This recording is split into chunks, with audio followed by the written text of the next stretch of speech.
In the spring of 2016, a legal battle between Apple and the Federal Bureau of Investigation captured the world's attention. Apple has built security features into its mobile products which protect data on its devices from everyone but the owner. That means that criminals, hackers, and yes, even governments are all locked out. For Apple's customers, this is a great thing, but governments are not so happy. You see, Apple has made a conscious decision to get out of the surveillance business. Apple has tried to make surveillance as difficult as possible for governments and any other actors. So there are really two smartphone operating systems in the global smartphone market, iOS and Android. iOS is made by Apple, Android is made by Google. So Apple has spent a lot of time and money to make sure that its products are as secure as possible. Apple encrypts all data stored on iPhones by default, and text messages sent from one Apple customer to another Apple customer are encrypted by default without the user having to take any actions. What this means is that if the police sees an iPhone and it has a password, they'll have a difficult time getting any data off of it if they can do it at all. In contrast, the security of Android just really isn't as good. Android phones, or at least most of the Android phones that have been sold to consumers, do not encrypt data stored on the device by default, and the built-in text messaging app in Android does not use encryption.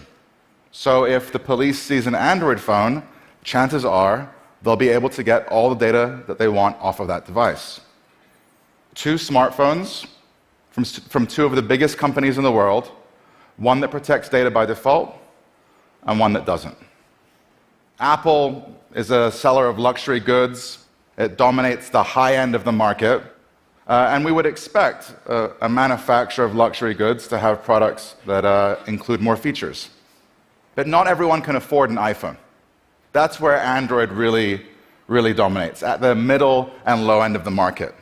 Smartphones for the 1.5 billion people who cannot or will not spend $600 on a phone. But the dominance of Android has led to what I call the digital security divide. That is, there is now increasingly a gap between the privacy and security of the rich, who can afford devices that secure their data by default, and of the poor, whose devices do very little to protect them by default. So, think of the average Apple customer. A banker, a lawyer, a doctor, a politician. These individuals now increasingly have smartphones in their pockets that encrypt their calls, their text messages, all the data on the device, without them doing really anything to secure their information. In contrast, the poor and the most vulnerable in our societies are using devices that leave them completely vulnerable to surveillance. In the United States, where I live, African Americans are more likely to be seen as suspicious, or more likely to be profiled, and are more likely to be targeted by the state with surveillance. But African Americans are also disproportionately likely to use Android devices that do nothing at all to protect them from that surveillance. This is a problem. We must remember that surveillance is a tool. It's a tool used by those in power against those who have no power. And, while I think it's absolutely great that companies like Apple are making it easy for people to encrypt, if the only people who can protect themselves from the gaze of the government are the rich and powerful, that's a problem.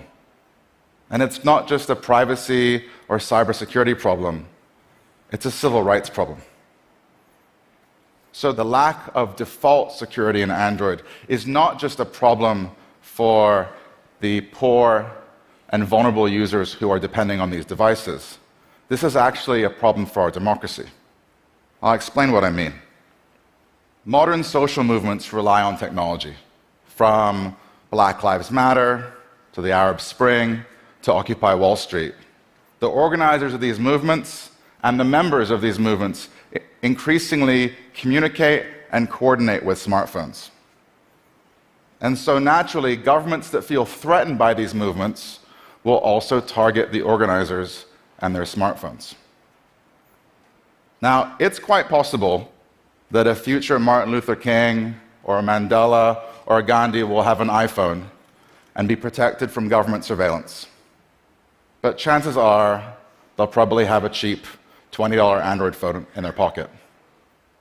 And so if we do nothing to address the digital security divide, if we do nothing to ensure that everyone in our society gets the same benefits of encryption and is equally able to protect themselves from surveillance by the state, not only will the poor and vulnerable be exposed to surveillance, but future civil rights movements may be crushed before they ever reach their full potential. Thank you.